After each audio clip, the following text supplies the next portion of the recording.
पहले ही विचार किया। अरे चौथे पन में ये श्रीमद् भागवत महापुराण लिखा, अब कौन इसका प्रचार प्रसार करे। लेकिन पुत्र है, मां के गर्भ से बाहर ही नहीं आ रहा। कह रहे हैं कृष्णद्वैपायन, अरे पुत्र मां के गर्भ से बाहर आ। अरे मैं तुम्हारा पिता तुम्हारा इंतजार कर रहा हूं, तुम्हारा मुखड़ा देखने का कब से इंतजार किए जा रहा हूं। शुकाचार्य जी ने तो अंदर से ही सुखदेव जी ने कह दिया, हे पिताजी कि भूमि परत ढाबर पानी, भूमि परत ढाबर पानी, भूमि परत ढाबर पानी, भूमि परत ढाबर पानी, जिम जीवहि माया लपटानी, जीवहि माया लपटानी, जिम जीवहि माया लपटानी, जीवहि माया लपटानी।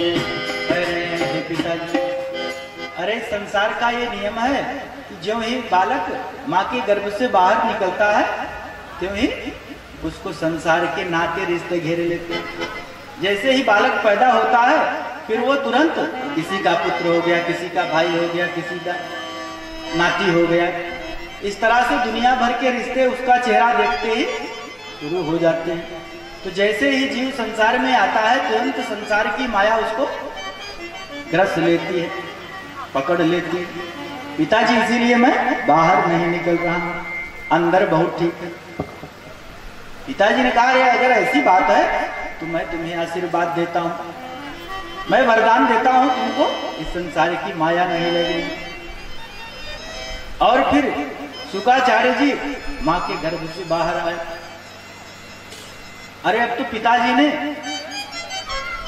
वरदान दे ही दिया है, वो तो जन्मजात सन्यासी हुए और लिए नारा व्यवहारा चल पड़े जंगल की तरफ। अब उनको संसार की कोई माया ही नहीं है। 16 साल गर्भ में रहे, निकलते ही जंगल की तरफ चल पड़े।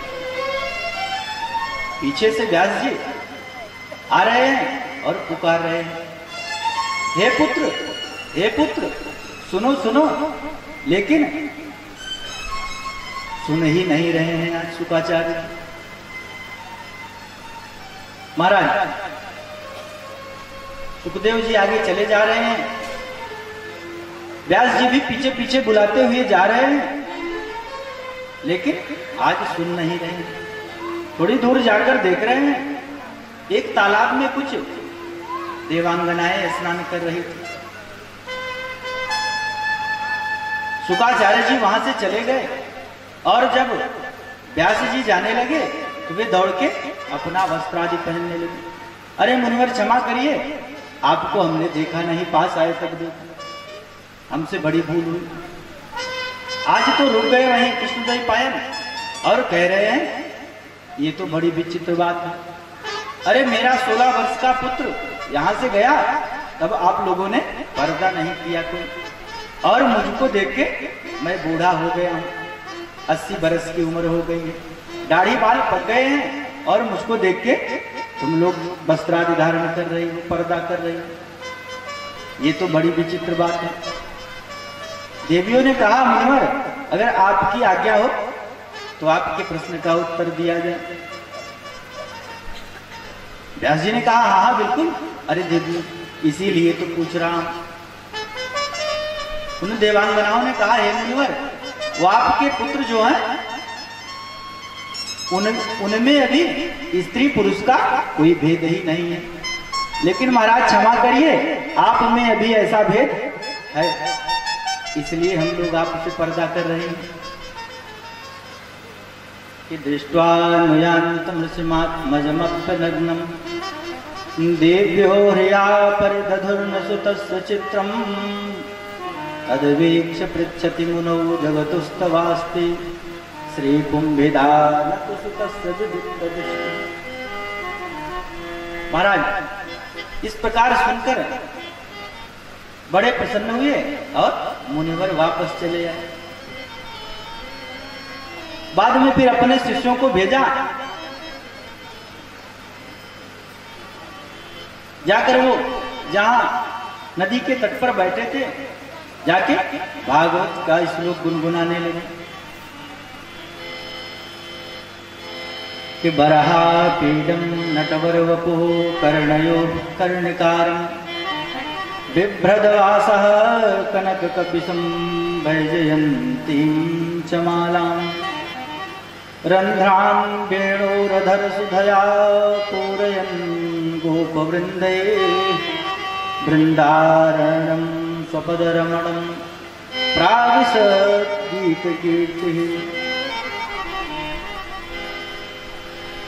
कन्हैया की सुंदर झांकी को प्रस्तुत किया।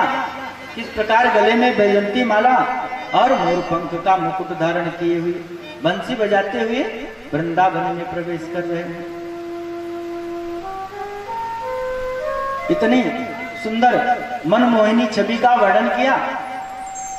आंख खोलकर इधर उधर देखे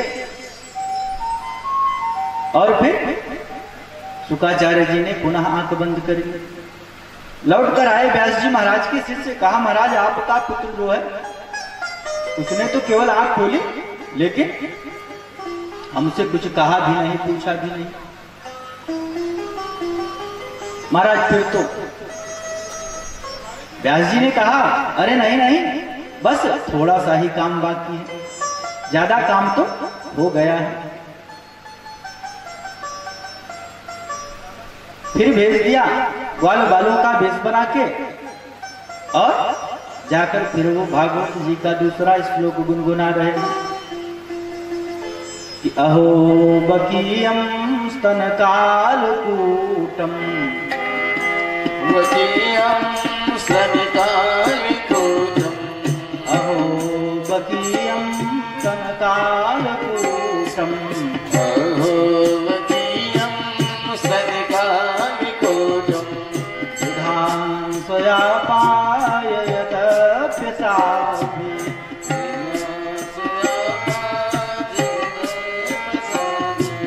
लेभे गतिं धातृचितां ततोऽन्यम्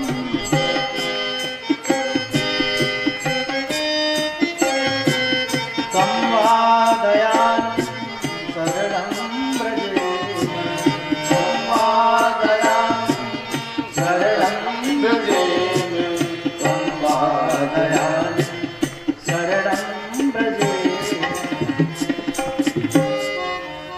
शब्दों ने अर्थ ग्रहण किया मन में। अरे उनका स्वभाव इतना मधुर है, इतना बढ़िया है कि बकासुर की बहन बकी जो है कालकूट विष लगा कर आई मारे, लेकिन उससे भी कोई बदला नहीं लिया महाराज, उसको भी माता की गति प्रदान कर दी।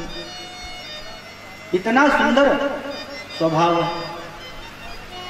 विचार कर रहे हैं सुखदेव जी, अरे केवल रूप ही सुंदर नहीं है, स्वभाव भी इतना सुंदर है। अब तो आंख खोल के उठ पड़े और पूछने लगे इस श्लोक आपको कहां से मिले। बस मौका मिल गया। व्यास जी के शिष्यों ने कहा महाराज अरे ये तो आपके पिताजी के पास ऐसे ऐसे मीठे मीठे 18,000 श्लोक हैं, आप चलिए तो वहां आपको सब मिल जाएंगे। तो हरे गुणाक्षिप्त मति ही भगवान बादरायण, भगवान कृष्ण ने मन को ऐसा खींचा शुकाचार्य जी के कि वो चल पड़े अपने पिताजी के पास। और फिर व्यास जी ने उनको विधिवत भागवत ग्रंथ का अध्ययन कराया, उसके प्रचार प्रसार का जिम्मा सौंपा और उसका अधिकारी बना दिया। बोले आनंद कंद भगवान की जय हो, कृष्ण कन्हैया लाल की जय हो। आगे फिर बताना प्रारंभ करते हैं राजा परीक्षित के जन्म की कथा। कह रहे यदा मृधे कौरव संजयानां वीरेष्वथो वीरगतिं गतेषु वृकोदरा विद्धगदाभिमर्श भग्नोरुदण्डे धृतराष्ट्रपुत्रे भग्नोरुदण्डे धृतराष्ट्रपुत्रे। महाभारत का युद्ध समाप्त हो चुका है और भीम ने गदा युद्ध में दुर्योधन की जंघा को तोड़ दिया। वहीं छटपटा रहा है रणभूमि में। इस महाभारत के युद्ध में कौरव पक्ष के 3 लोग बचे हुए हैं, अश्वत्थामा, कृपाचार्य और कृतवर्मा। आए सूर्यास्त के बाद, हे मित्र, युद्ध तो हम लोग हार चुके हैं, लेकिन बताओ अगर कोई अंतिम प्रिय कार्य तुम्हारा कर सकूं तो मैं तुम्हारा मित्र हूं, मैं कर दूं। निवेदन किया।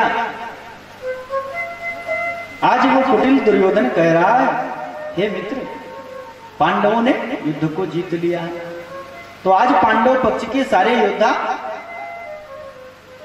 मदिरा पान करके मदिरा मदांध होके कहीं सो रहे होंगे। आज बड़ा बढ़िया अवसर है, अगर तुम लोग प्रयत्न करो तो रात में पांडवों को अभी भी मार सकते हो, एकदम हम लोग हारी बाजी जीत सकते हैं। इस प्रकार समझाया बुझाया और भेज दिया इन तीनों ने। लेकिन कन्हैया से क्या छिपा है, सब कुछ तो मालूम है।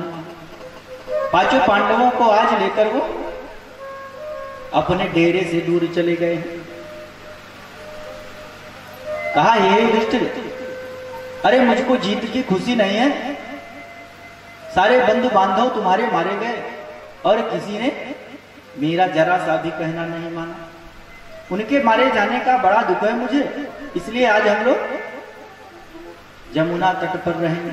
वहां लेके चले गए और यहाँ डेरे के पास आकर बैठता है अश्वत्थामा, कृपाचार्य और कृतवर्मा। विचार कर रहे हैं क्या किया जाए, कैसे किया जाए कि आज पांडवों को मार दिया जाए। और सारी सेना, सारे योद्धा सब मदिरा पान करके एकदम मस्त हैं।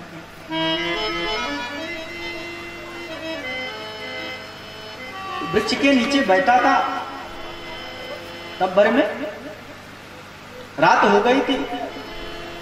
जिस वृक्ष के नीचे बैठा था उस पे कौओं का घर था। बहुत से कौवे रहा करते थे। रात में उल्लू ने आक्रमण किया और बहुत सारे कौओं को मार डाला। देखते ही देखते चारों तरफ कौओं की लाशें बिछ गई। उसको लग रहा है ये विधाता का ही संकेत है। ऐसे ही हम लोग गुप्त रूप से हमला करें तो मार सकते हैं, पांडवों का भी सर काट लाएंगे, मार देंगे। रात को शिविर में घुसने को तैयार हुआ तो देख रहा है कि शिव जी का त्रिशूल पहरा दे रहा है। अब तो आज अश्वत्थामा ने शिव जी की तपस्या करना प्रारंभ किया और बड़ी देर तपस्या करने पर भी शिव जी प्रसन्न नहीं हुए। तुरंत ही लकड़ी की एक चिता बनाई। कहा, हे भूत भावन भोलेनाथ, मैं आज आपके लिए अपना सर काट के चढ़ा दूंगा इस अग्नि में। बोले बाबा सीधे साधे प्रकट हो गए। प्रकट होके कहा, अरे अश्वत्थामा, काल की गति बड़ी विचित्र है, इन लोगों का काल आया है। बात केवल ये नहीं है कि तुमने तपस्या की, बात यह है कि इन लोगों का भी काल आ गया है। बोले बाबा ने अपने त्रिशूल को हटा लिया और एक तलवार अश्वत्थामा को दे दी। वही तलवार लेके घुस गया और सबको लगा मारने पीटने। सब लोग मदिरा पी के मत्त होके सो रहे थे। सबसे पहले तो धृष्टद्युम्न को देखा और देखते ही उसकी आंख लाल हो गई। अरे इसने मेरे पिता को, जो कि युद्ध से विरत हो गए थे, उनका सर काट लिया। अरे जो युद्ध करना बंद कर दे, धर्म युद्ध ये है कि फिर उससे युद्ध नहीं किया जाता, और इसने फिर भी मार दिया। बहुत गलत काम किया। महाराज उसको तो पटक के वहीं मारना शुरू किया और मारते मारते मुक्के से मार डाला, पशु की तरह मार डाला उसको। और जाके दूसरे कमरे में देख रहा है कि 5 लोग सैया लगाए लेटे हैं। उसको लगा यही पांडव हैं, बस तलवार से 5 का सर काट लिया। सोचा कि सर ले चलूंगा, दिखा दूंगा, कम से कम कुछ प्रमाण हो। पता नहीं दुर्योधन माने न माने, एक बोरे में रखा और चला आया रणभूमि। आके कह रहा है, रात्रि की चौथी बेला चल रही थी, कुछ अंधेरा था, उजाला अभी हुआ नहीं था।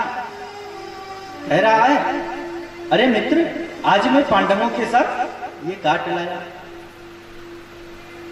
दुर्योधन ने कहा, मित्र बात तो भले ही कह रहे हो, मेरे गले के नीचे नहीं जा रही। अरे पांडव कहीं के मूली गाजर हैं जिनको तुम ऐसे मार दोगे। अरे नहीं नहीं मित्र, मैं उनका सर भी इसीलिए काट के लाया हूं। रात का चौथा पहर था, कुछ दिखाई नहीं दे रहा। कहा अच्छा ठीक है, वो सबसे बड़ा वाला सर जो भीम का है उसको थोड़ा मुझको दे दे। भीम का सर लिया हाथ में और जो ताकत लगाया पच्चे से फूट गए। अभी तो बड़ा प्रसन्न था, अब उसकी आंखों से आंसू बहने लगे। अरे मूर्ख अश्वत्थामा, तुमने क्या किया? अरे भीम का सर नहीं है, भीम का सर भला हाथों से दब सकता है। अरे लग रहा है तुम बच्चों के सर काट लाए। एक तो वैसे ही सब लोग मारे जा चुके हैं और जो घर में पानी देने वाले बच्चे थे तुमने उनको भी मार दिया। तरह तरह से विषाद करने लगा। उसको भी श्राप था कि जब बहुत बड़ा सुख और बहुत बड़ा दुख एक साथ होगा तभी उसके प्राण निकलेंगे। दुर्योधन के तो प्राण निकल गए और अश्वत्थामा समझ गए, अरे पांडव तो अभी मरे नहीं हैं और पांडव के बच्चे मर गए। भागा वहां से, अब पांडव हमको जीवित नहीं छोड़ेंगे। रथ लेकर भाग चला और सुबह सुबह द्रौपदी ने जब देखा कि उसके सोमादि 5 बच्चों का सर काट लिया है अश्वत्थामा, लगी रोने। महाराज आज उसके रुदन का कोई आर पार नहीं। अर्जुन ने कहा, देवी तुम रो नहीं, मैं अभी उस हत्यारे को पकड़ के लाता हूं। अर्जुन ने अपना रथ दौड़ा दिया और थोड़ी ही देर में अश्वत्थामा के पास पहुंच गए। अश्वत्थामा ने जब जान लिया कि अर्जुन पीछा करके मुझको पकड़ लेंगे, महाराज फिर तो वो रथ रोका और ऐसा घबराया कि युद्ध करने पर उतारू हो गया और सीधे ब्रह्मास्त्र चला दी। मारे डर के ब्रह्मास्त्र चला दी और इधर फिर अर्जुन ने भी ब्रह्मास्त्र चलाया।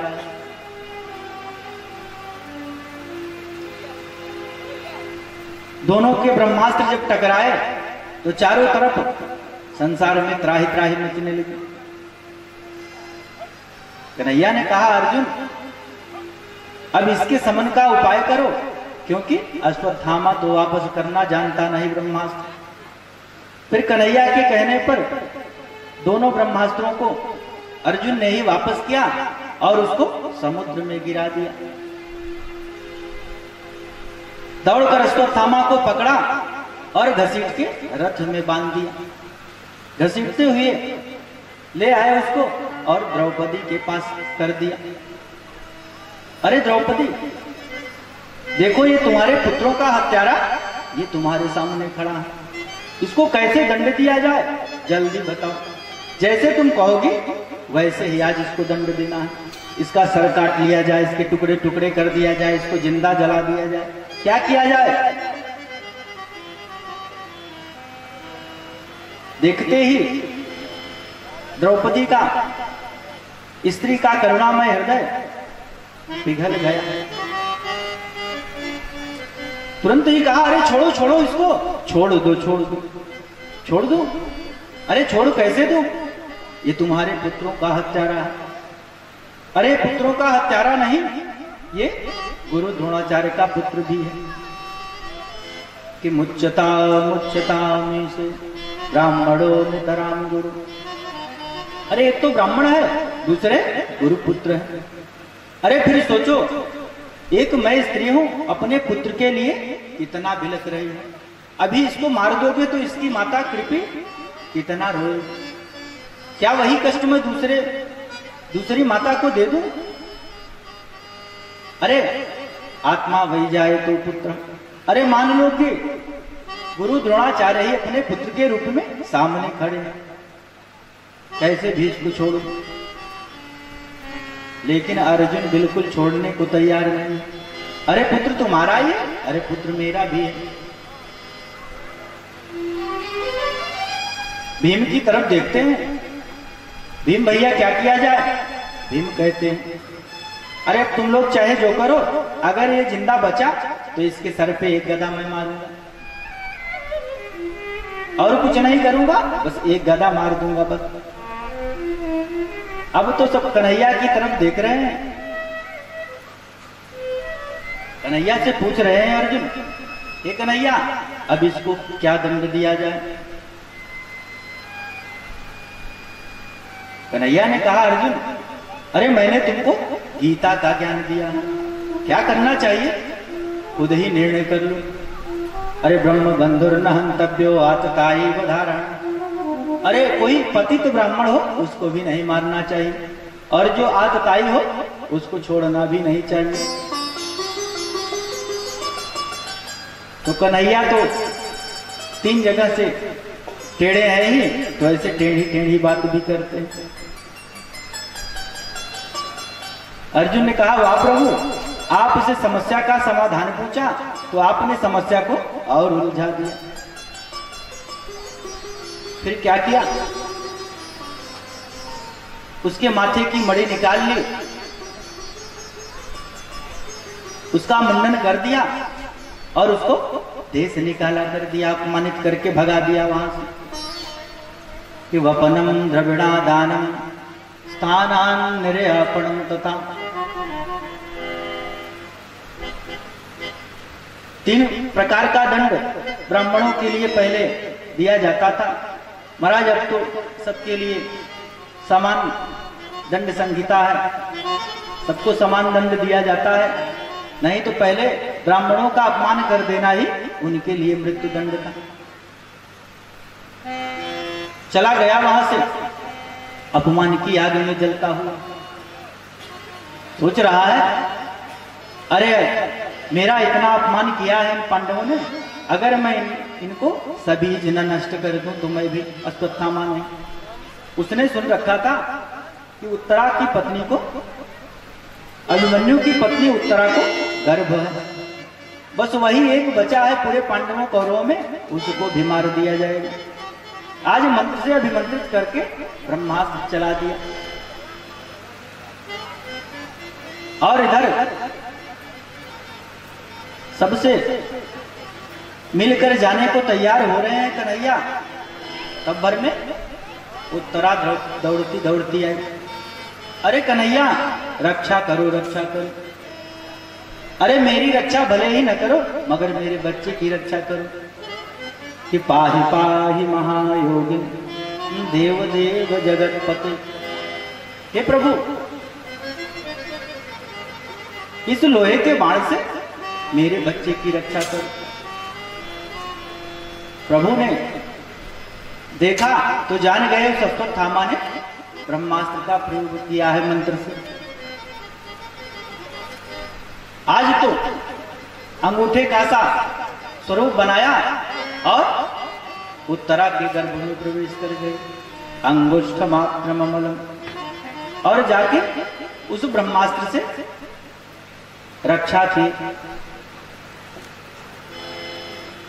परीक्षित की रक्षा की, उत्तरा के गर्भ की रक्षा की और फिर बाहर आए। आकर सीधे अपनी बुआ कुंती के पास गए।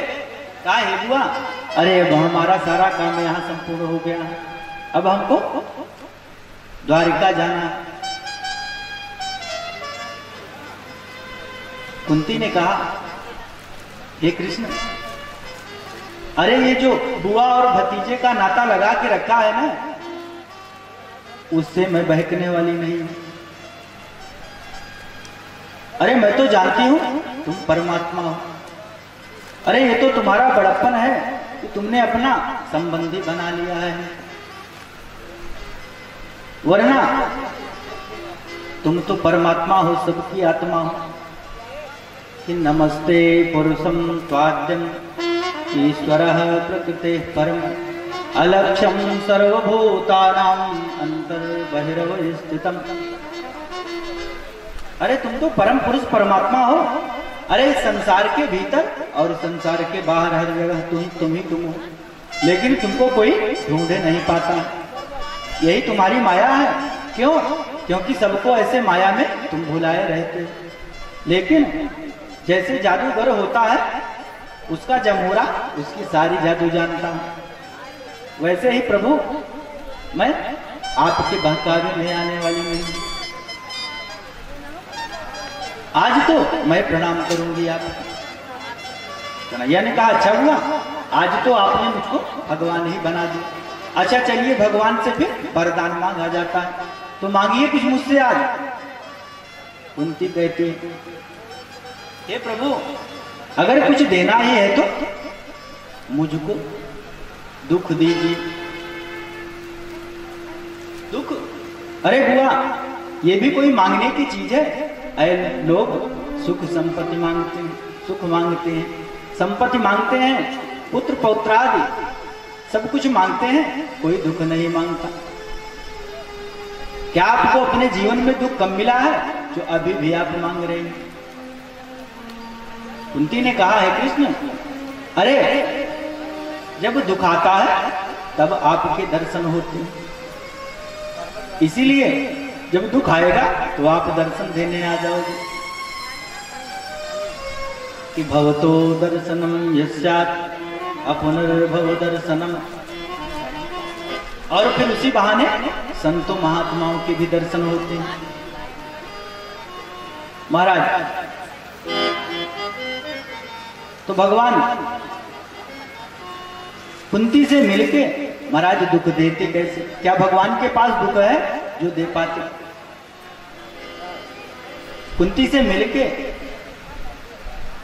अपनी बहन सुभद्रा से मिले, जाने लगे। आज सुभद्रा ने भी प्रणाम किया। सुभद्रा से भी कहा बहन क्या चाहिए? सुभद्रा ने भी आज मांग लिया कि कृष्ण त्वदीय पद पंकज पंजरान्ते अद्यैव मे दिशतु मानस राजहंसः प्राण प्रयाण समये कपवात पित्ते कंठावरोधन विधौ स्मरणं कुतस्ते। कह दिया हे प्रभु, आप ऐसा वरदान दे मुझको कि मेरा मन आप आज से ही आपके पैर रूपी पिंजरे में फंस जाए, बंद हो जाए। क्योंकि बाद में करते करते बाद ही हो जाता है। अरे जब शरीर से प्राण छूटने को होते हैं तो लोग बार बार कहते हैं, तब भी भगवान का नाम नहीं आता। इसलिए पहले से ही अभ्यास रहेगा तभी काम बनेगा।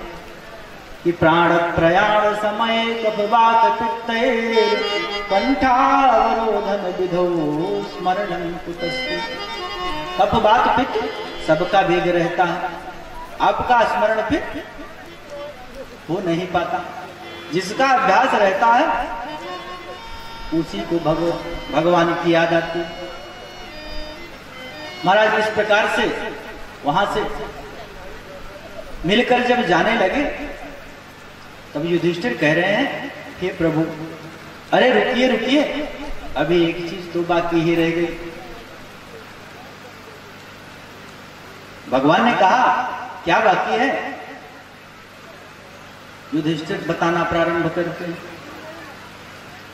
गोविंद हरे गोपाल हरे, जय जय प्रभु दीन दयाल हरे गोपाल हरे, गोविंद हरे गोपाल हरे, जय जय प्रभु दीन दयाल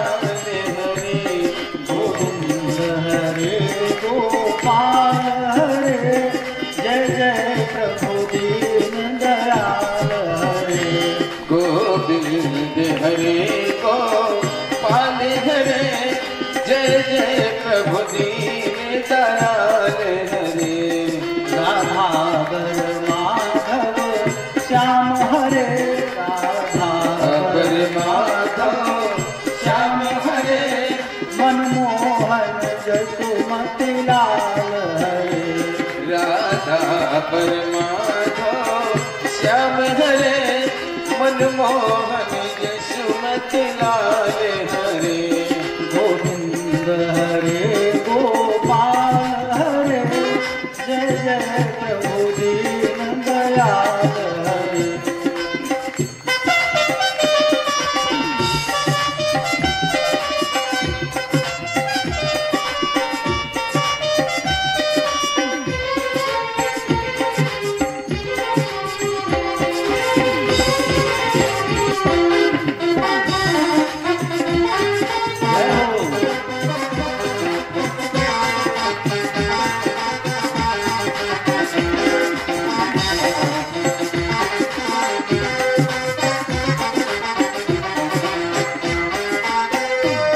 हे कंस दमन हे नागनथन, हे कंस दमन हे नागनथन, हे कंस दमन हे नागनथन, हे कंस दमन हे नागनथन, हे गोपी प्रिय नंद लाल हरे। हे गोपी प्रिय नंद लाल हरे। गोविंद हरे गोपाल हरे, जय जय प्रभु दीन दयाल हरे।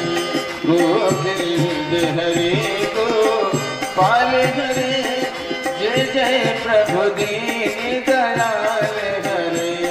गोविंद हरे गोपाल हरे, जय जय प्रभु दीन दयाल हरे।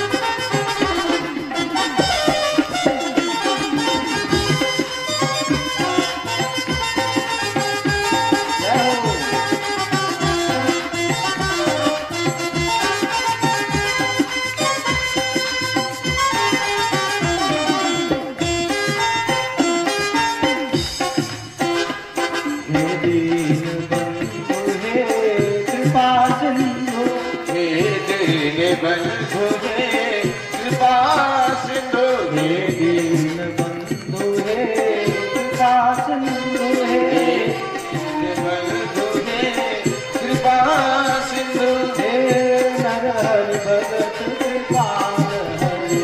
हे नरहरि भगत कृपाल हरे। गोविंद हरे गोपाल हरे, जय जय प्रभु दीन दयाल हरे। गोविंद हरे गोपाल हरे, जय जय प्रभु दीन दयाल हरे। जय जय प्रभु दीन दयाल हरे, जय जय प्रभु दीन दयाल हरे। बोलिए कृष्ण कन्हैया लाल की जय हो, आनंद कंद भगवान की जय हो, मुरली मनोहर घनश्याम की जय हो। युधिष्ठिर कहते हैं प्रभु, अरे आपका एक भक्त अभी रणभूमि में सरसैया पर पड़ा हुआ है, आपकी बाट जो रहा है, आपके दर्शन को लालायित है। अरे प्रभु उसको दर्शन नहीं देंगे भक्त को क्या? समझ गए कन्हैया? और चल पड़े पितामह भीष्म की तरफ। महाराज जाकर कुछ दूर पर खड़े हो जाते हैं और पितामह ने जब देखा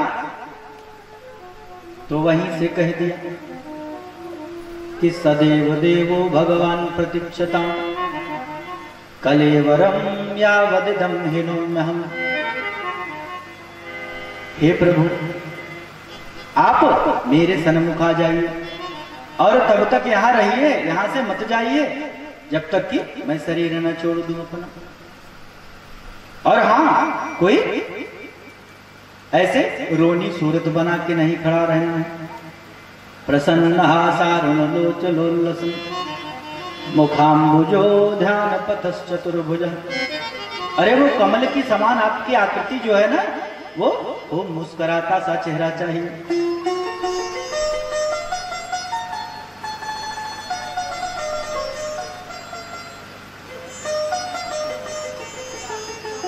महाराज, प्रभु आज अपने भक्त को दर्शन देने आए हैं, खुद चल के। जैसे कभी त्रेता युग में उस जटायु को दर्शन देने गए थे।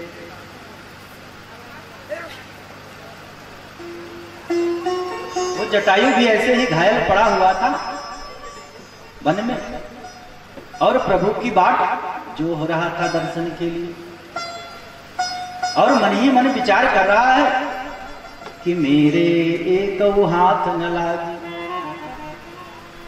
रावण से युद्ध किया, रावण ने पंख काट डाले और सीता को लेके लंका की तरफ उड़ गया। जटायु वहीं गिर गया और सोच रहा है, अब अगर प्रभु को सीता का पता बता देता तो ठीक रहता,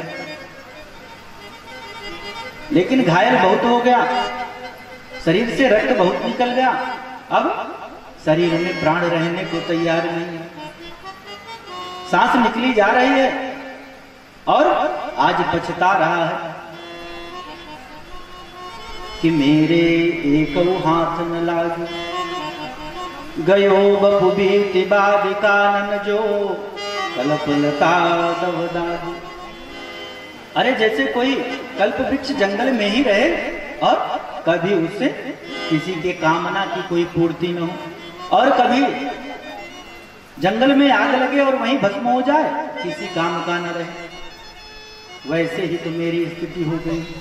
अरे मैं सीता का पता बता सकता हूं प्रभु को, लेकिन प्राण जाने को तैयार है कि दशरथ सोन प्रेम प्रतिपाल हो तो जो सकल जग साखी, और बरबस हरत निशाचर पति सो हठि न जान की राखी। अरे राजा दशरथ मेरे परम मित्र हैं, अरे उनके साथ भी प्रेम का कोई निर्वाह न हुआ, मैं उनकी बहू की रक्षा नहीं कर सका, और रावण से युद्ध किया और उसमें भी मेरी विजय नहीं हुई। बार बार पछता रहा है।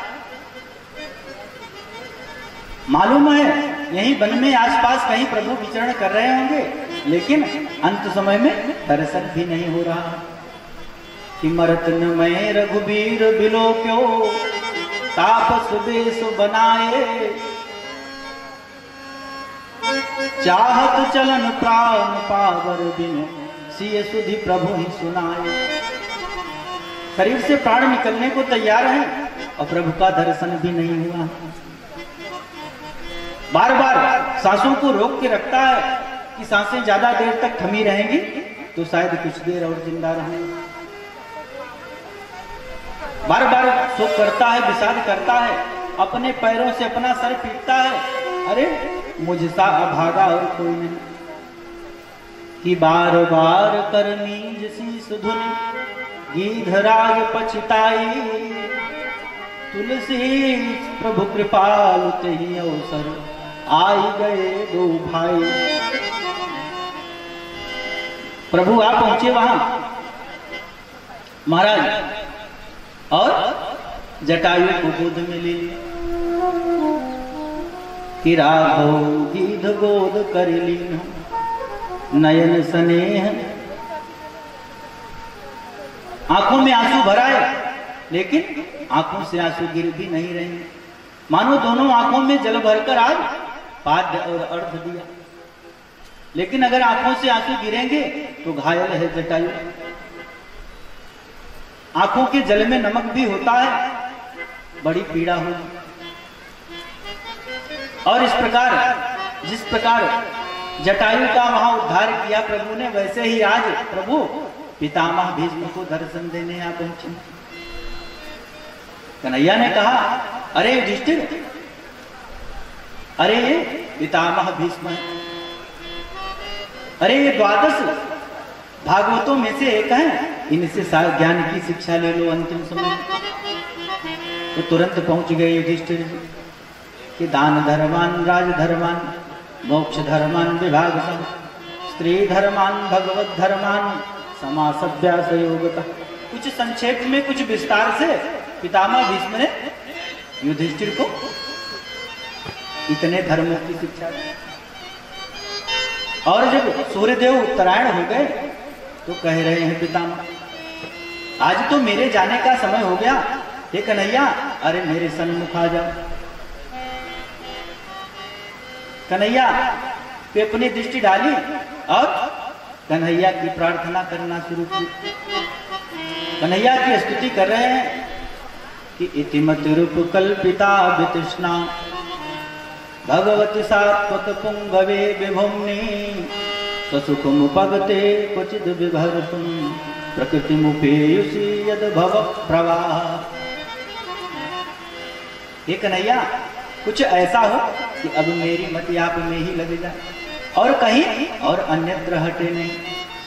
कि त्रिभुवन कमलम तमाल वर्णम रविकर गौरवराम्बरम दधाने वपुरल ककुलावृताननाब्जम विजय सखे रतिरस्तु में नवद्या।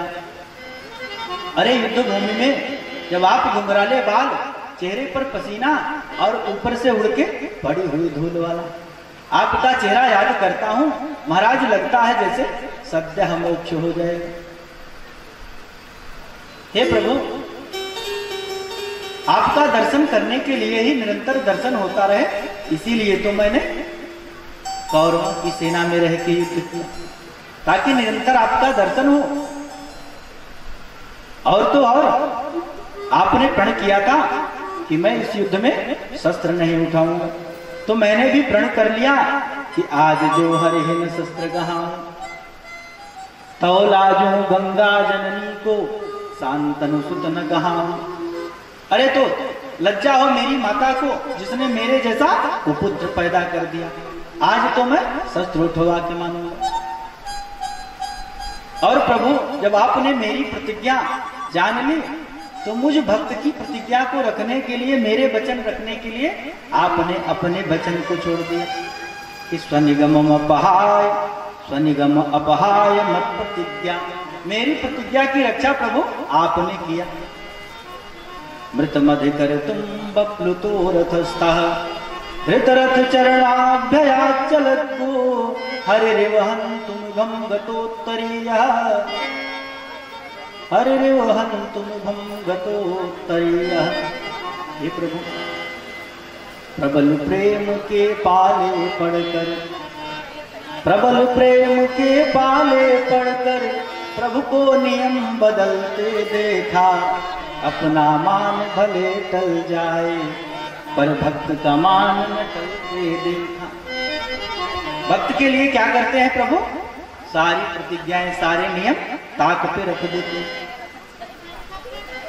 खुद ही कहा था कोई अस्त्र शस्त्र नहीं उठाऊंगा, और पितामह भीष्म ने अपने बाणों से आच्छादित किया तो आज वो रथ का टूटा हुआ पहिया लेके दौड़ पड़े, एकदम क्रोध से चेहरा लाल लाल।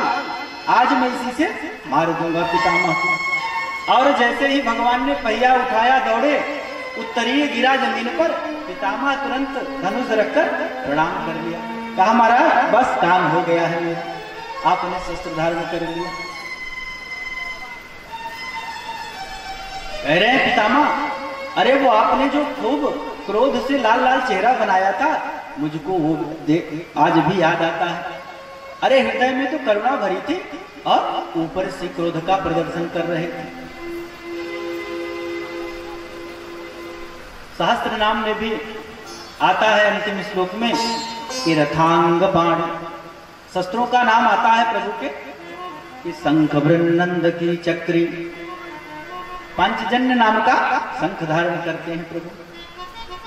नंद की, नंदक नाम की तलवार, चक्री, सुदर्शन नाम का चक्र धारण करते हैं। सारंग धन्वा गदाधर। सारंग नाम का धनुष धारण करते हैं और कौमुद की गदा धारण करते हैं, और एक अस्त्र को और भी धारण किया था, रथांग पाणी। वो रथ का टूटा हुआ पहिया महाराज वो भी जुड़ गया उसमें आज। तो क्या क्रोध क्रोध करके रथ का पहिया उठाए थे? कहा गलत बात है एकदम, 16 आने गलत है। रथांग पाणी रख अक्षोभ्य, कोई क्षोभ नहीं था हृदय में। वो लाल लाल गुस्से वाला चेहरा सब डुप्लीकेट चेहरा था। लीला थी प्रभु की। महाराज उस स्वरूप को आपके मैं याद करता हूं। आप इतने कृपालु हैं, इतने दयालु हैं। तरह तरह से विनती किए, प्रार्थना की, स्तुति की, और उसके बाद इच्छा मृत्यु का वरदान का स्वतः ही प्राण को त्याग दिया। पितामह की आंखें पथरा गई, स्थिर हो गई। सभी पांडवों की आंखों से अश्रुपात होने लगे। महाराज फिर तो अंतिम क्रिया आदि करके चल पड़े वहां से। जा रहे हैं। आज तो रथ में उल्टी व्यवस्था है। आज रथ को अर्जुन हाँक रहे हैं और कन्हैया उस रत्न जड़ित रथ में पीछे बैठे हुए। अरे भाई, रथ में युद्ध में सारथी बने थे कन्हैया, वरना तो मित्र ही थे। अरे वो बुआ के लड़के थे, भाई भी थे, लेकिन के लिए क्या क्या नहीं किए प्रभु। सारथी भी बन गए। आज पीछे बैठे हैं और जा रहे हैं, और जाते समय रास्ते में कुरु देश की नारियां देख रहे हैं। कन्हैया का वो सुंदर सांवला सलोना चेहरा, वो रत्न जड़ित रथ में जाते हुए देख के आज हृदय का प्रेम समा नहीं रहा है। बिना पूछे ही एक दूसरे से वार्तालाप कर रहे हैं कि प्रसाद शिखरा रूढ़ा कुरु नार्यो दृदिक्षया बभ्रसु कुसुमय कृष्णम प्रेम व्रीडा स्मिते क्षण, प्रेम व्रीडा स्मिते क्षण। चेहरे पे मंद मंद मुस्कान है। तिरछी निगाहों से कन्हैया को देखे भी जा रहे हैं और प्रेम का इतना उद्वेग है कि बिना पूछे ही अपने बगल खड़ी अपनी सहेली को समझाती भी जा रहे हैं। श्रीमद् भागवत जी के प्रथम अध्याय के प्रथम स्कंद के 10वें अध्याय में ये 10 श्लोक की हरि चर्चा आती हुई एक दूसरे से कह रही है कि हे सखी देखत जिनको आज अजन्माई को जानो। हे सखी देखत जिनको आज अजन्माई को जानो। हे सखी देखत जिनको आज अजन्माई को जानो। हे सखी देखत जिनको आज अजन्माई को जानो। धरते नाम रूप अनंत इन्हें हे सखी कही जानो।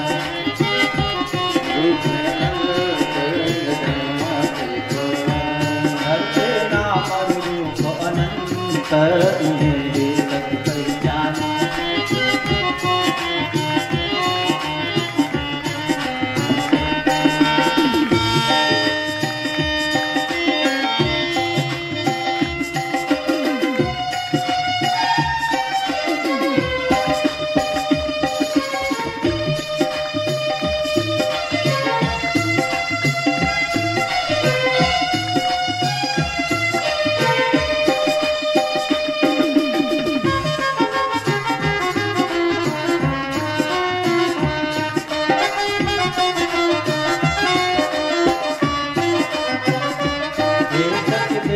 जिनको आज अजन्माई को जानो। हे सखी देखत जिनको आज अजन्माई को जानो। जिन कर निर्मल यश गाथा वेदों में छिपाए राखा।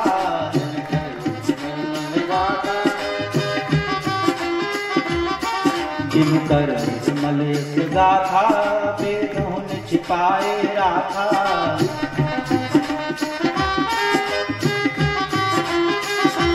जो इस संत कर आधार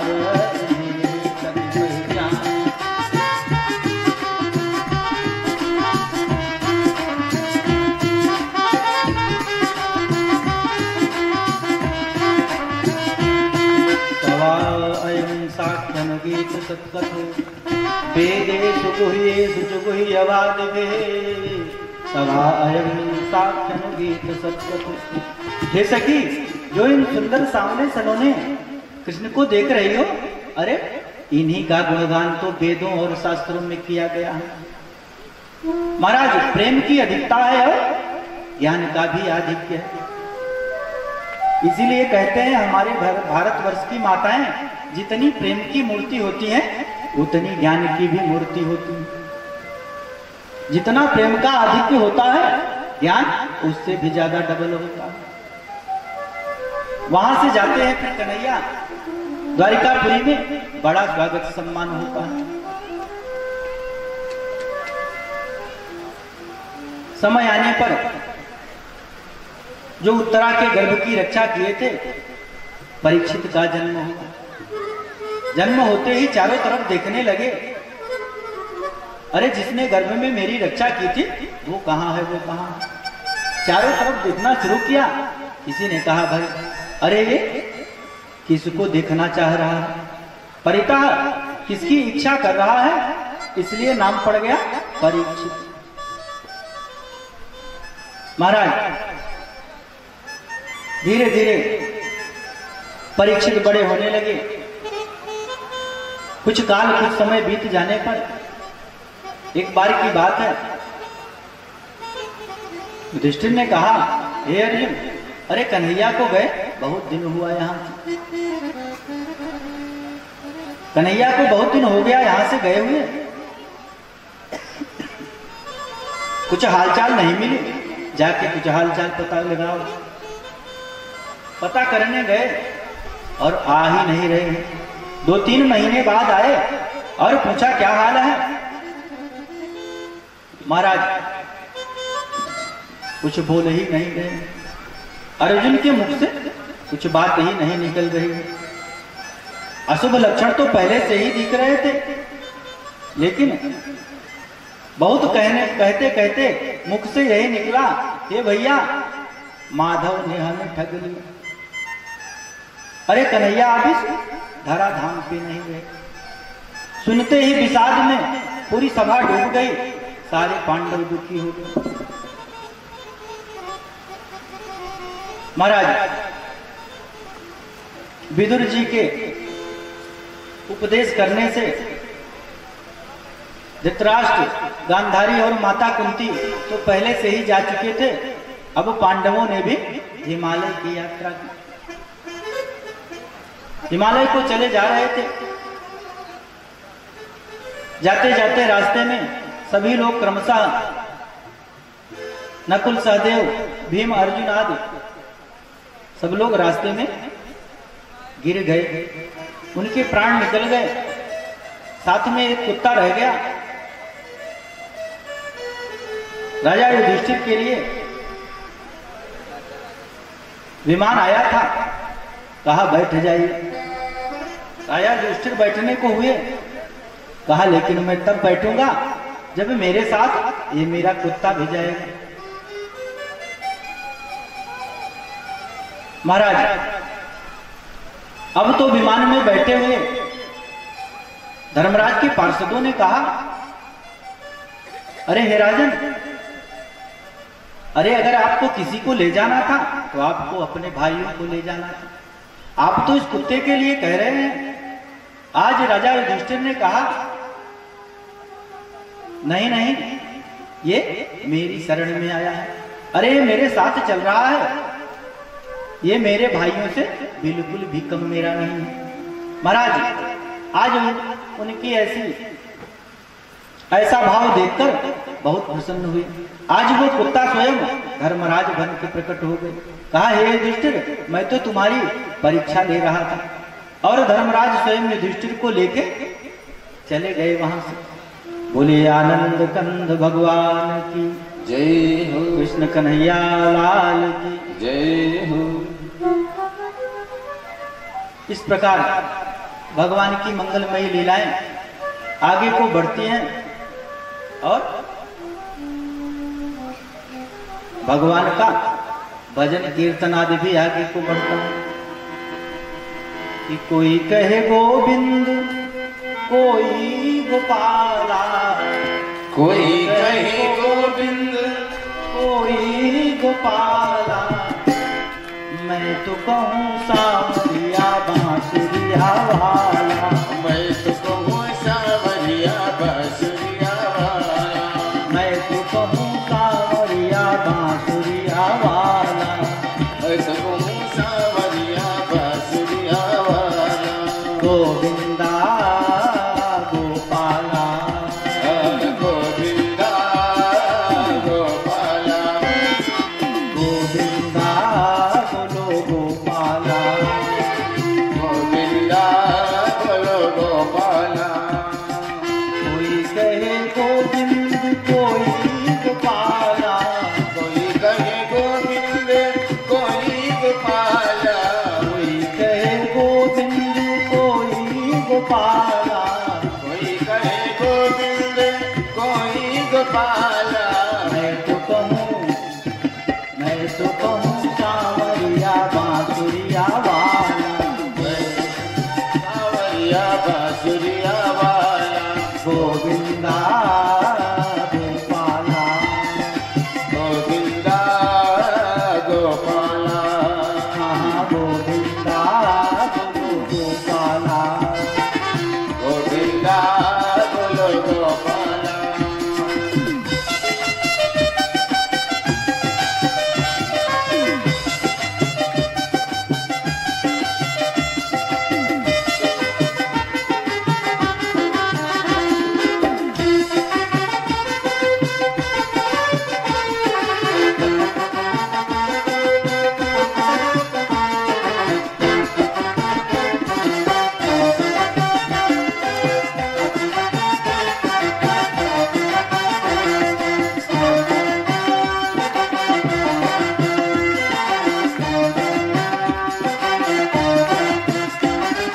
राधा ने श्याम कहा मीरा ने गिरधर, राधा ने श्याम कहा मीरा ने गिरधर, राधा ने श्याम कहा मीरा ने गिरधर, राधा ने श्याम कहा मीरा ने गिरधर, कृष्णा ने कृष्ण कहा कुछ जाने नटवर, कृष्णा ने कृष्ण कहा कुछ जान नटवर, कृष्णा ने कृष्ण कहा कुछ जाने नटवर, कृष्णा ने कृष्ण कहा कुछ जान नटवर।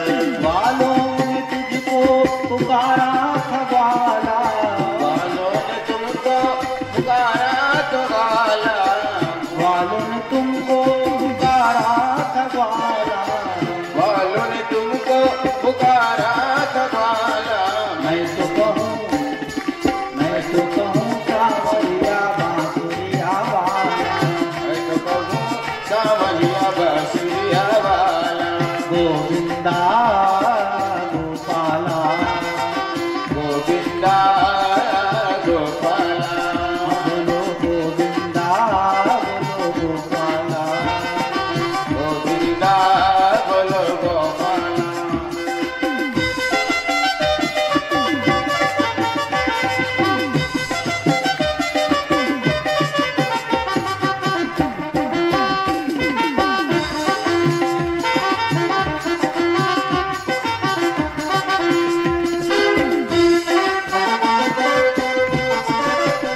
जय हो।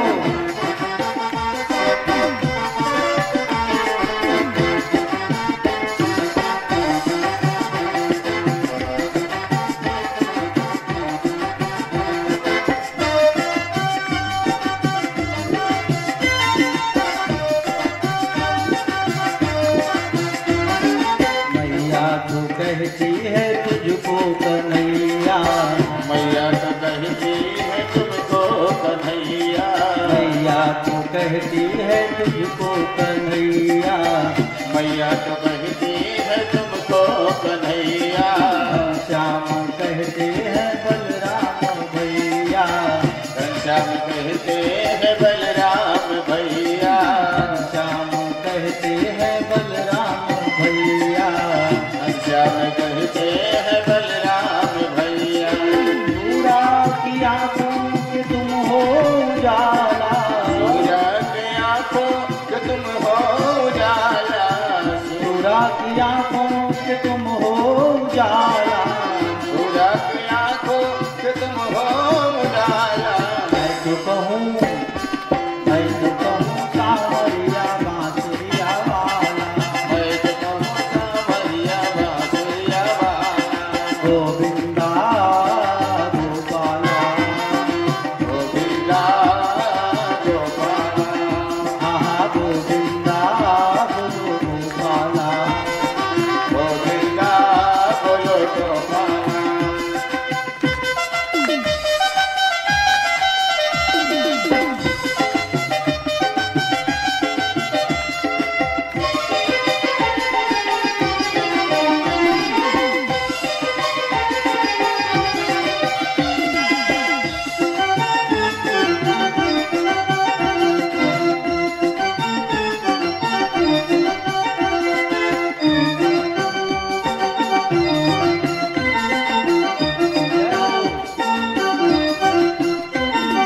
शीशम के बनवारी अर्जुन के मोहन, शीशम के बनवारी उद्धव के मोहन।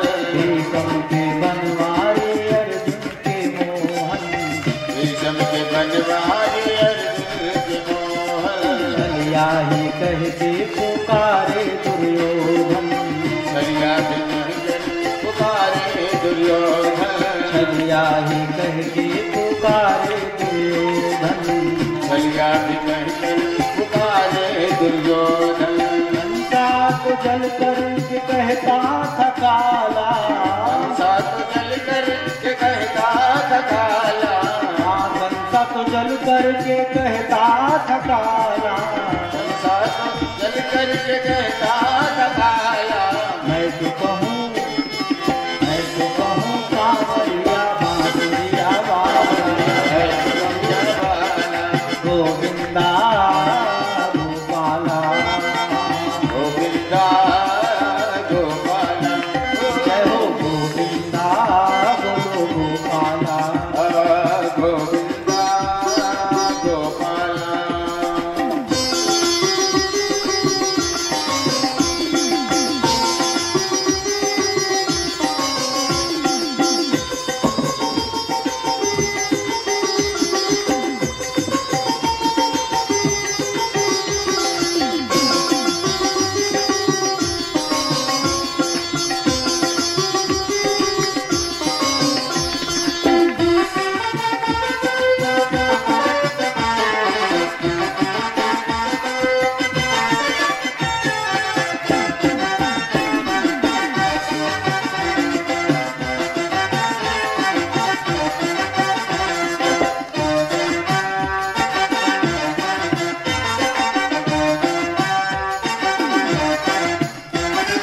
अच्युत युधिष्ठिर के उद्धव के माधव, अच्युत युधिष्ठिर के उद्धव के माधव। अच्युत युधिष्ठिर के उद्धव के माधव। अच्युत युधिष्ठिर के उद्धव के माधव। भगवान के भगवान संतों के केशव, भक्तों के भगवान संतों के केशव। भक्तों के भगवान संतों के केशव। भक्तों के भगवान संतों के केशव। हम तो सभी भजते हैं तुझको कृपाला, सभी भजते हैं तुझको कृपाला। हम तो सभी भजते हैं तुझको कृपाला। हम तो सभी भजते हैं तुमको कृपाला। मैं तो कहूँ सांवरिया बांसुरिया वाला, मैं तो कहूँ सांवरिया बांसुरिया वाला। गोविंदा गोपाला, गोविंदा गोपाला। गोविंदा गोपाला। कोई कहे गोविंद कोई गोपाला। कोई कहे गोविंद कोई गोपाला। मैं तो कहूँ सांवरिया बांसुरिया वाला। मैं तो कहूँ सांवरिया बांसुरिया वाला। मैं तो कहूँ सांवरिया बांसुरिया वाला। बोलिए बंसी वारे की जय हो। आनंद कंद भगवान की जय श्रीमद् भागवत महापुराण की जय हो। महाराज, अब तो राजा बने हुए हैं परीक्षित, और अपने राज्य में प्रजा का खूब ध्यान रखते। गुपचुप प्रजा की स्थिति का अवलोकन भी किया करते थे।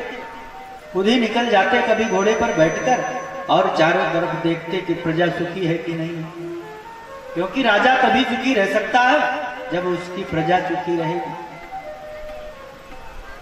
महाराज एक दिन घूमते घूमते जा रहे थे तो देख रहे हैं कि एक व्यक्ति गाय और बैल के जोड़े को डंडे से पीट रहा है। देख रहे हैं उस बैल के 3 पैर टूट चुके हैं और चौथे पर भी वो डंडे से प्रहार कर रहा है। महाराज अब तो रहा नहीं गया राजा से, और पूछ लिया राजा ने, अरे दुष्ट, तुम्हारी हिम्मत कैसे हुई मेरे राज्य में किसी को प्रताड़ित करने की? और अब तो सीधे बैल से ही पूछ रहे हैं राजा, अरे आपके दुख का कारण क्या है? आपको ये क्यों मार रहा है? वो बैल कह रहा है, हे राजन, कोई भी व्यक्ति अपने दुख का ठीक ठीक कारण बता नहीं सकता है। कोई कहते हैं जब किसी के का ग्रह दशा आदि खराब होते हैं तब वो दुख में पड़ता है। कोई कहते हैं कि कर्मों के किए गए कर्मों के अनुसार उसको फल मिला करता है, संचित कर्म है उसका फल मिलता है। और कोई कहते हैं सुख दुख अनायास ही आते जाते रहते हैं। राजन, इसलिए आपके प्रश्न का ठीक ठीक उत्तर देना मेरे बस में नहीं। सुनते ही राजा ने हाथ जोड़ लिए, कहा आप कोई साधारण बैल नहीं, निश्चय ही आप धर्मराज होंगे। तब उस बैल ने कहा, हे महाराज, मैं धर्म हूं और ये माता पृथ्वी है, और ये जो व्यक्ति प्रहार कर रहा है ये कलियुग है।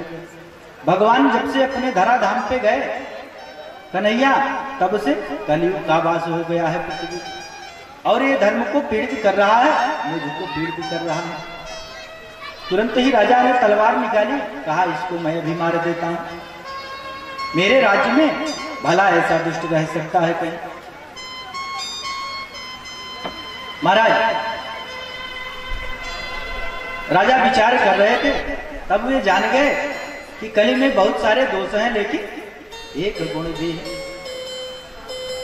कि कल युग सम नहीं आन युग, जो नर कर विश्वास, गाय राम गुण घन विमल, भवतर बिनहि प्रयास। अरे केवल भगवान के भजन मात्र से जीव का कल्याण हो जाता है कलयुग में। सोचा क्या करूं, इसको अपने राज्य से बाहर कर देता हूं। कहा, अरे दुष्ट, तू मेरे राज्य से बाहर निकल जा। कलयुग आज हाथ जोड़ लिया, महाराज आप बताइए, पूरी पृथ्वी पर तो आपका शासन है, अरे मैं कहां चला जाऊं, आपके राज्य से बाहर कुछ है ही, मुझको कुछ रहने का तो स्थान दीजिए। तब राजा ने 4 स्थान दिए उसको कि द्योतम पानम श्रेय सोना,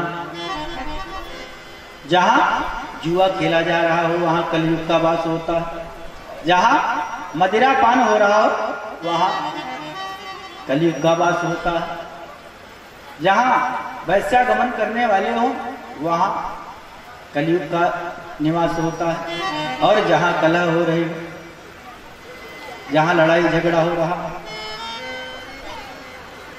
4 स्थान दिया, कहा कलयुग अब तू जाया। कलयुग ने कहा, महाराज आपके राज्य में धर्म का शासन चलता है, मुझको बताइए कि कितनी जगह जुआ होता है, कितनी जगह मदिरापान होता है।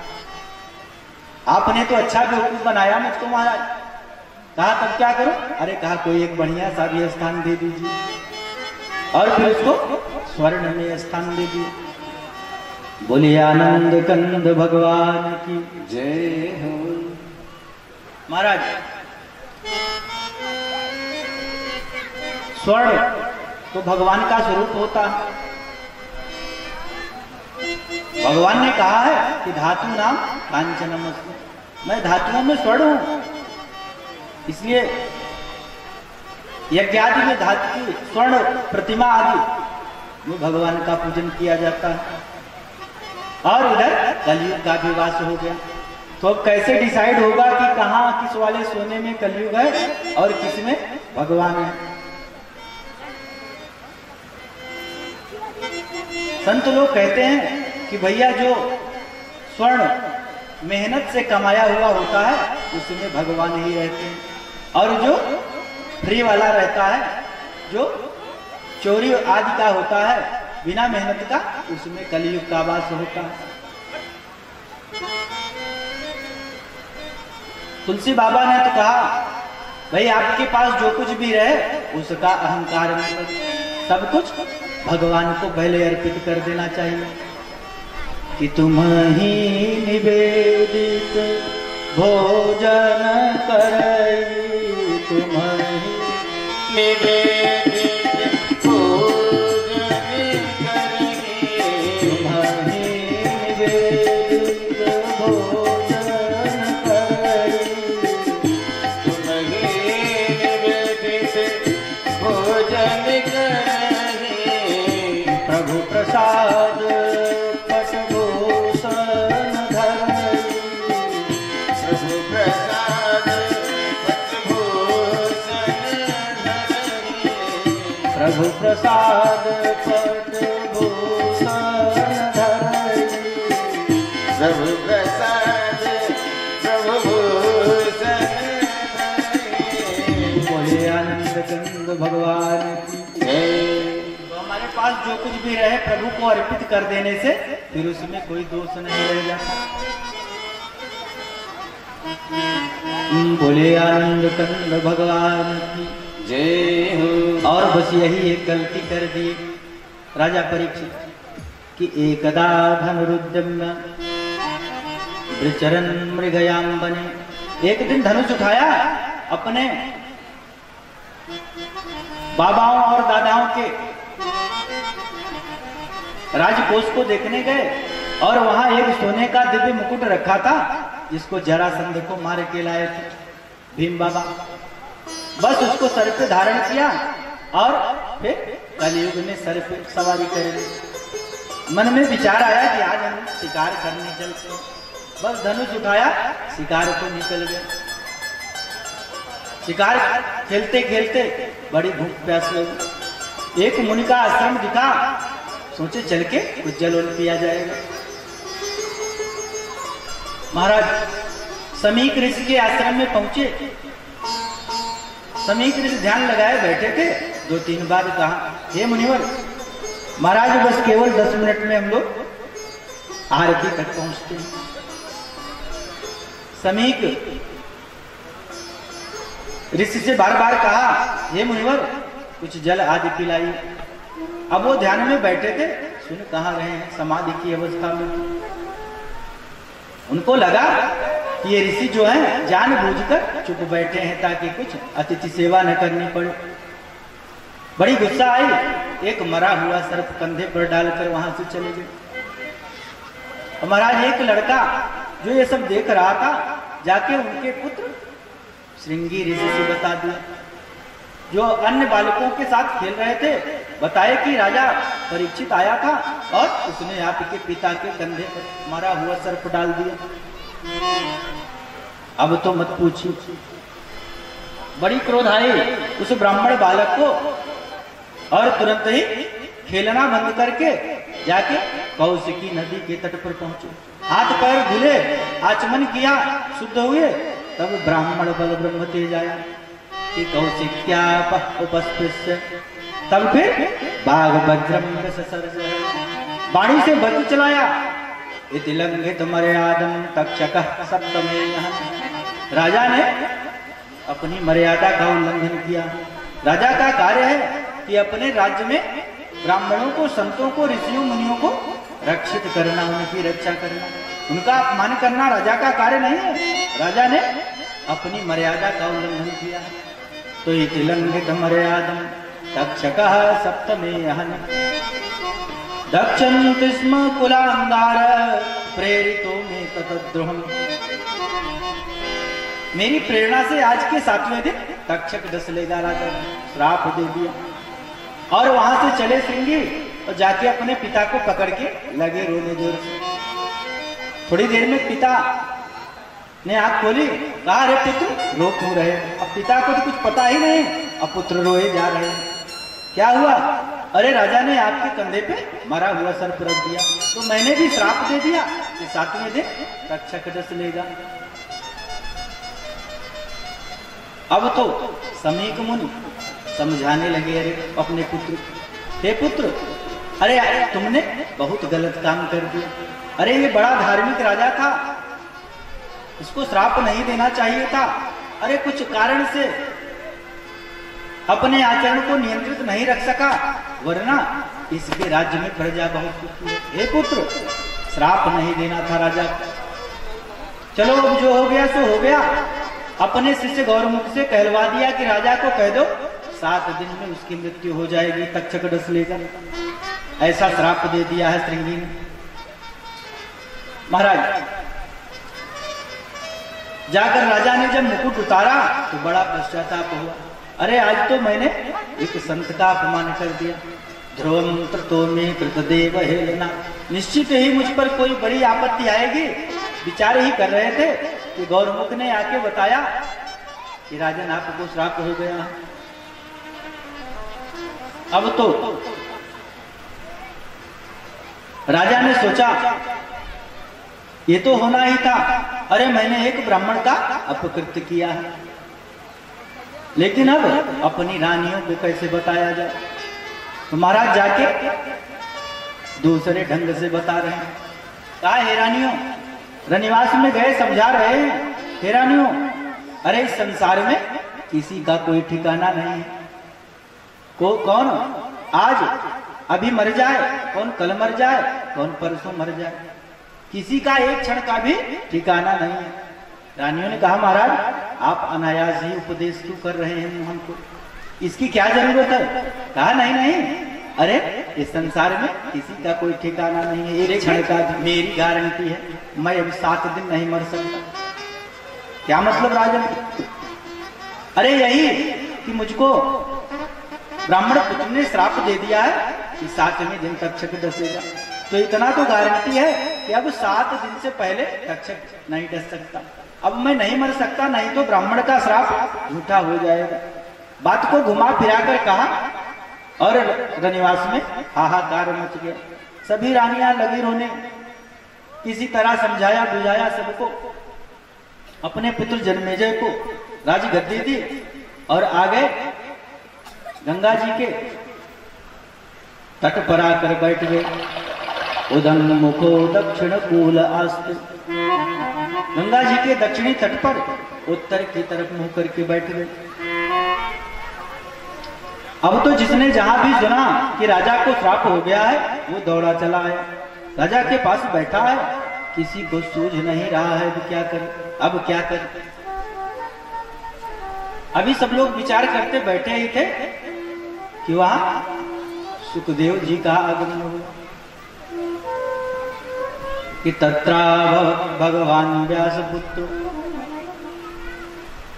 यद्रच्छया गामत मानो नपेक्षा अलक्षलिंगो निजलाभतुष्टो वृतस्य बालैरवधूत वेशः।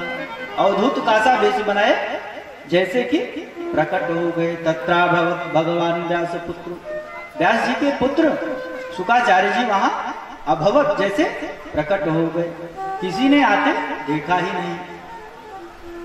यदृच्छया, अच्छा हो सकता है किसी ने रास्ते में बताया हो उनको कहीं आते जाते कि वहां राजा बैठा हुआ है, तब आ रहे हैं। नहीं नहीं, यदृच्छया। अरे ये भी तो हो सकता है लोग मरते समय गौदान किया करते हैं, हो सकता है गौदान लेने आए हैं।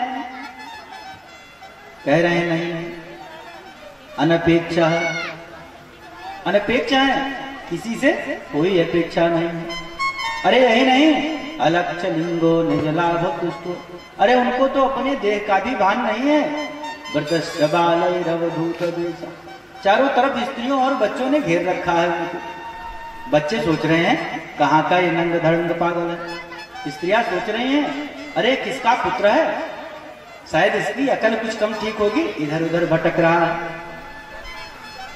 लेकिन जब राजा ने आगे बढ़कर स्वागत सत्कार किया, आसन दिया, तो सब लोग वहां से तुरंत वापस हो गए। अरे नहीं नहीं, ये तो कोई बड़े महात्मा लगते। महाराज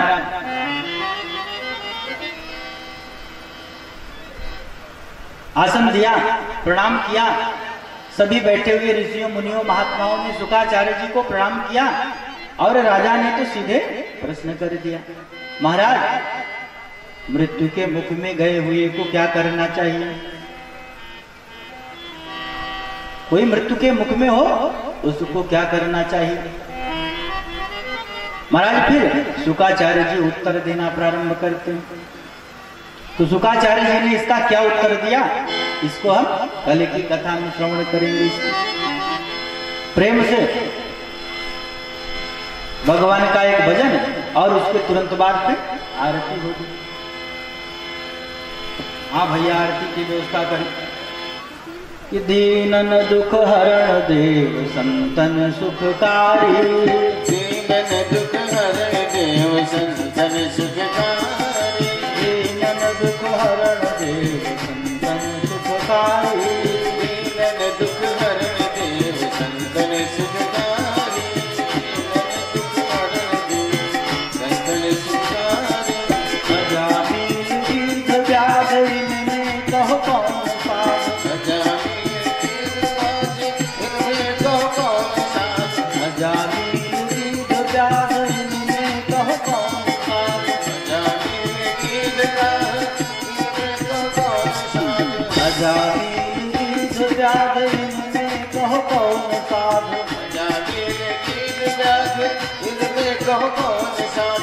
पंछी हूँ पद पढ़ात गणिका सीतारी। पंछी हूँ पद पढ़ात गणिका सीतारी। पंछी हूँ पद पढ़ात गणिका सीतारी। पंछी हूँ पद पढ़ात गणिका सीतारी। दीनन दुख हरण देत संतन सुखकारी। दीनन दुख हरण देत संतन सुखकारी। दीनन दुख दीनन दुख दीनन दुख दीनन दुख दीनन दुख हरण दे। संतन सुखकारी। दीनन दुख हरण देव संतन सुखकारी।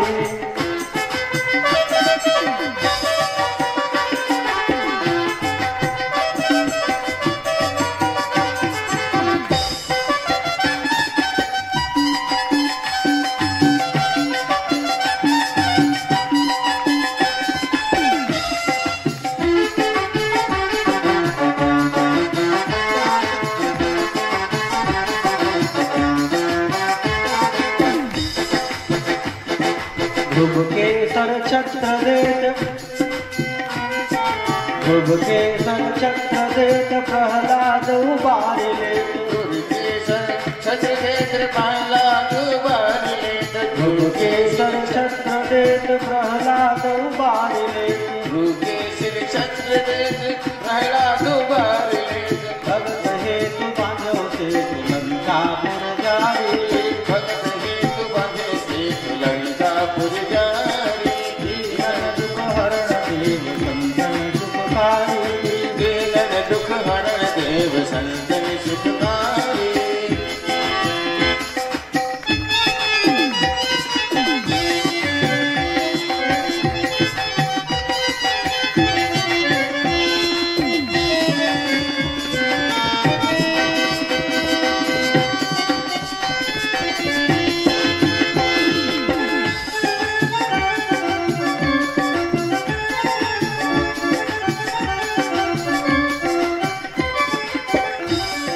कंदुल पर रीझ जात, कंदुल पर रीझ जात बाग पात सो अघात। कंदुल पर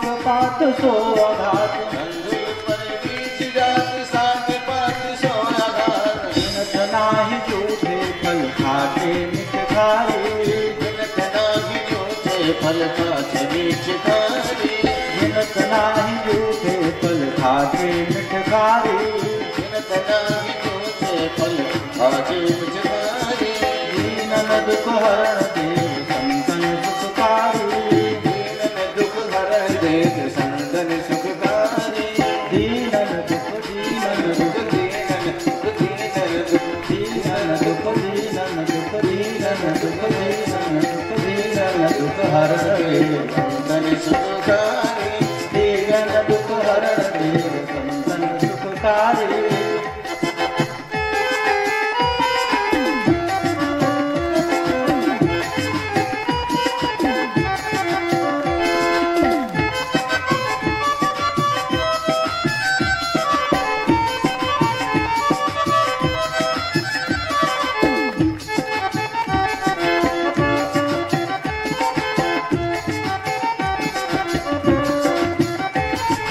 गज को जब ग्राहक रसो,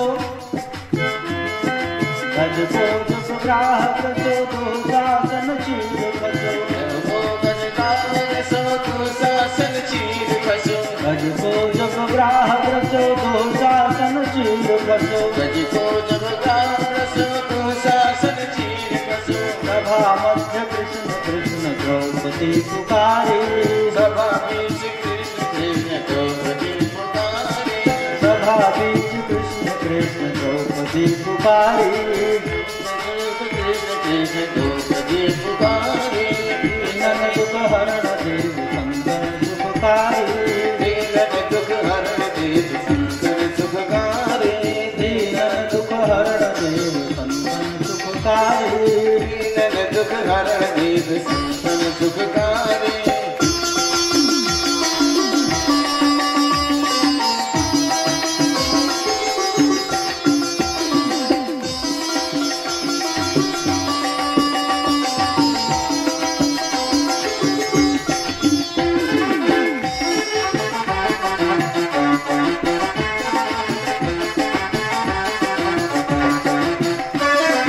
इतने हरियाई गए बसन आरूढ़ भये, इतने हरियाई गए बसन में आरूढ़ भये, इतने हरियाई गए बसन आरूढ़ भये, इतने हरियाई गए बसन में आरूढ़ भये, सूरदास पार छड़ो आंधरो भिखारी, सूरदास पार झाड़ो आंधरो भिखारी, दीनन दुख हरण देव संतन सुखकारी, दीनन दुख हरण देव संतन सुखकारी, दीनन दुख हरण देव संतन सुखकारी, दीनन दुख हरण देव संतन सुखकारी, दीनन दुख हरण देव संतन सुखकारी।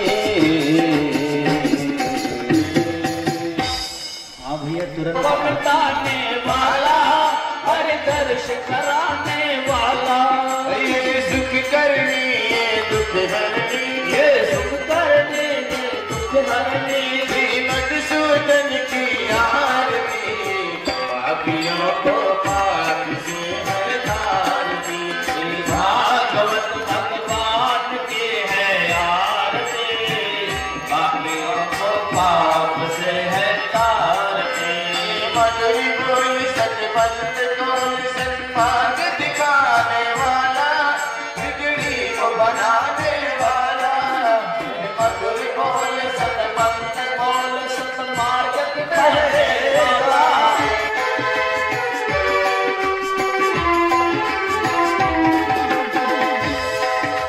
देखिए जब तक हमारे हाथों में बल है, यानी हम सब आप सब किसी तीर्थ स्थल पर जा सकते हैं, गंगा स्नान कर सकते हैं, धर्म कर्म कर सकते हैं। जब तक आपका हमारे हाथ में हाथ और पाँव में दम है, तभी तक आप कर सकते हैं। इसलिए इसी उम्र में भी आप जितना धर्म कर्म करना चाहे कर ले, अन्यथा आगे चल के पछताना